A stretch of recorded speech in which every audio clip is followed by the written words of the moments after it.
అన్న మార్కెట్లోకి అమూల్ బటర్ తెచ్చిండంట. ఏమైంది మంచిగా ఉంది కదా అని చెప్పేసి అన్నకు ఎందుకో డౌట్ వచ్చి ఓపెన్ చేసి మొత్తం ఒత్తి చూసిండంట.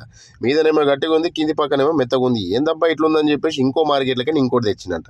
రెండు పక్కన పెట్టి చూస్తే రెండిట్లో ఏది ఒరిజినల్ ఏది ఫేకు మీరే చెప్పుర్రి.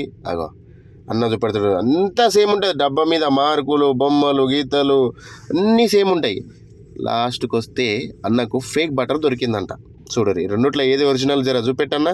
రెండు సేమ్ ఉంటాయి, ఏడ తేడా ఉంటుంది, అంతా సేమ్ ఉంటుంది. కానీ మార్కు చూసిర్రా, ఇది పెద్దగా ఉంటుంది, మిద్ది చిన్నగా ఉంటుంది.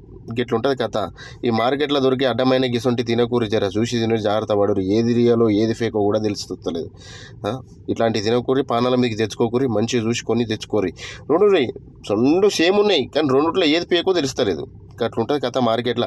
వీళ్ళు కూడా ఏం చేస్తారంటే పైసల కోసం మాకు ఏ పైసలే కావాలా, మంది పానాలు మాకేందో ఆరోగ్యం, వాళ్ళ ఆరోగ్యం ఎట్లుంటుంది మాకని చెప్పేసి ఏం ఆలోచించరు. తెచ్చినామా, పెట్టినామా, అమ్మేసినామా, తీసుకున్నామా, గట్లనే ఉంటుంది. గిసొంటి తినకూరి, చూసి జాగ్రత్తగా కొనుక్కోరి. ఈ వీడియో మీద కామెంట్ పెట్టుర్రి, లైక్ కూడా కొట్టురు, అట్లా సబ్స్క్రైబ్ కూడా చేయరు. ఓకేనా, ఉంటా మరి.